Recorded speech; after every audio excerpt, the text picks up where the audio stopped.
Hey friends, happy Sunday and welcome back to another week of What's for Dinner. If you're new here, hello and welcome. I am Taylor. I'm a stay-at-home wife and mom, and I share What's for Dinner videos just like this every Sunday to hopefully give you some new meal ideas and motivate you to cook more for your family. This week's is a little different. I'm only sharing one new recipe. I let my husband Andy pick most of the meals this week because he had some dental surgery done earlier this week. So he was picking all the crunchy dinners that he wouldn't be able to eat for a little while. So any recipes that I mentioned will be linked in the description box, but let's go ahead and get into this week's What's for Dinner.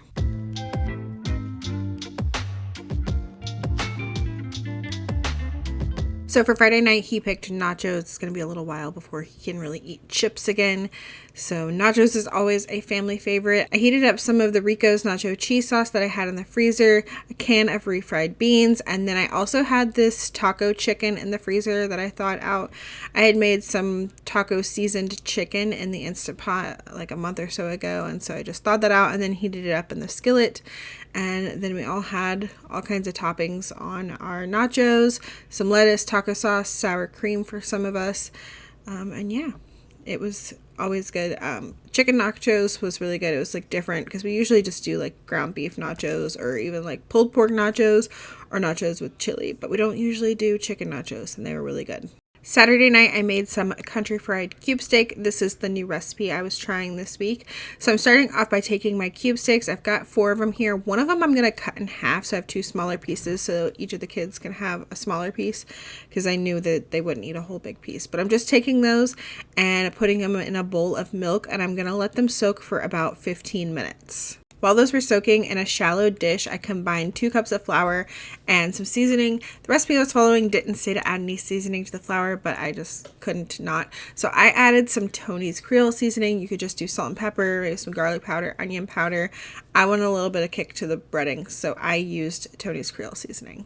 After the 15 minutes, I took my cube steaks out of the milk and just kind of shook off most of the milk so there wasn't a lot of liquid on them. And then I seasoned both sides with some salt and pepper. Then I set up my little breading station. I'm going to take each piece of cube steak and dip it in that flour mixture, making sure it's coated really well, and then set it on a piece of parchment paper. You're going to want to let the steaks rest for 10 to 15 minutes once they've got that flour on them.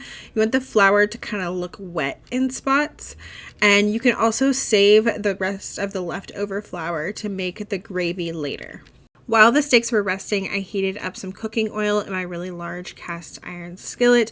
You want to make sure the oil comes up about ½ an inch up the side, and I just used vegetable oil. Once your oil is hot, you're going to want to place 3 to 4 of the steaks, depending on your pan size, into the pan. You don't want to overcrowd it.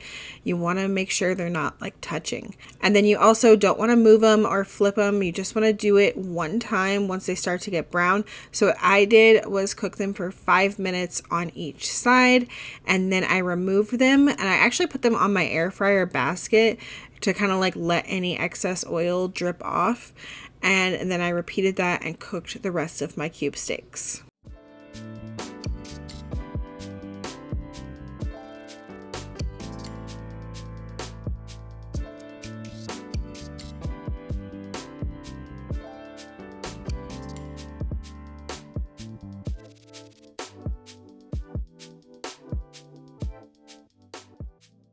Once the steaks were done and I had them all removed from the pan, then I'm going to remove most of this oil.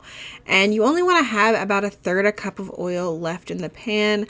I definitely left more than 1/3 cup of oil. So in the future, I would actually take out all of the oil and then only add back in 1/3 cup of oil, because I ended up having to add in more flour to get it to be the consistency that I wanted. You want equal parts oil and flour, and you can use that flour from the breading of the cube steaks because we are going to be cooking it. You're going to want to let that oil and flour mixture cook for about 4 to 5 minutes until it starts to get a light brown color. And then you're going to want to reduce the heat to medium low and add in 4 cups of beef broth, and you want to whisk that constantly until it starts to thicken. I actually ended up having to use a little bit more beef broth since I had more oil and flour. I just kept adding some broth until I got it to be the consistency that I wanted. And then you're going to want to taste this and season with salt and pepper to taste. Mine was salty enough since I used that Tony's Creole seasoning in that flour mixture, so I didn't need to add any salt, but I did add a little bit of pepper. I served the cube steak and gravy over some rice with some green beans on the side. I shared last week how I make my green beans, so I will leave that video down below if you're interested in that, and also how I make my white rice. This was delicious. The homemade gravy was definitely worth the extra time. I bought packets of gravy and I planned to make that, but then I saw this recipe and I was like, you know what, it looks pretty easy, and it was definitely worth it. It was so flavorful and really good. Sunday night, Andy picked pizza, and to make it easy, he just decided to pick up pizza on his way home. So he got this from Italian Pie, and it's their like meat lovers pizza. And so he picked up that, and then I just cut up some veggies and we had some salad on the side with that. Monday night was our crock-pot meal. We had Italian beef sandwiches. This recipe is super easy.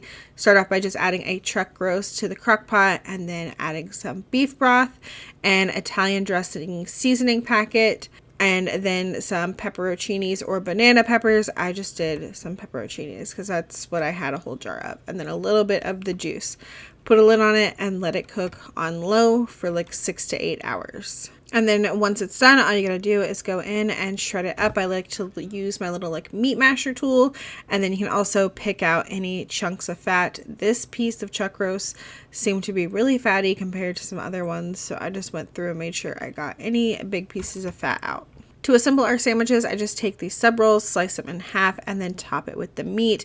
And then if you want extra peppers, you can also add extra peppers. I had some sliced banana pepper rings in the fridge, so I added those to mine, and then we topped this with provolone cheese, and then I put it in the air fryer on 350 for about 5 minutes to get the bread nice and toasty and the cheese super melty. And to go with that this night, we just had some fries. We had a random assortment of fries and tater tots, just like the bottom of each of these bags in the freezer. So I just cooked them all up and everybody had a little bit of all of them. We have had this Italian beef recipe before, and it's definitely a favorite, one of our favorite crock-pot meals for sure. Tuesday was the day before Andy's surgery, so this is the last meal that he picked, and we had some hard shell tacos. Specifically, he wanted hard shell ground beef tacos. So I made a can of black beans. I seasoned those with adobo and some of the jalapeno onion crunch stuff from Trader Joe's. Made some ground beef tacos. The hard shells, I do it in the air fryer on about 300 for 4 minutes. And then I had some Mexican rice in my freezer. I will have the video for that down below. I make it in the Instant Pot and it's super easy. So here are everybody's plates. We had lettuce and sour cream and taco sauce and tomatoes and cheese. And I didn't want any rice, but the kids always want rice. So I just had 2 tacos and some beans. And then the kids each had a taco and some beans and rice.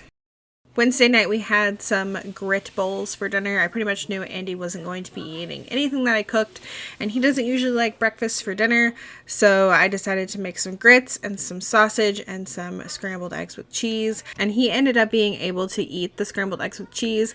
A lot of y'all recommended him not eat grits, so he has not been eating the grits. He's too scared to like mess anything up with his stitches and whatnot. Thursday night, the kids and I had egg rolls and a ramen, so I was trying to use up some stuff that I had in my pantry. So I had this miso ginger broth from Trader Joe's and I decided to use that to cook up some ramen noodles that I had picked up at Aldi sometime last year. So I've added the miso ginger broth to a big pot, and then I've also added 4 cups of water and then some Knorr chicken bouillon to make that water into chicken broth. So I do like half of the miso ginger broth and half chicken broth, and then I brought that to a boil, and then I added those ramen noodles to the broth once it came to a boil, and then I turned it down a little bit and let those simmer for about 5 to 6 minutes, I think is what the package said. I just kept this really simple. I didn't add anything else to this. I wanted to make sure that the kids would eat it, and I thought Andy might eat it, but he decided not to. He ended up, I think, eating mac and cheese this night.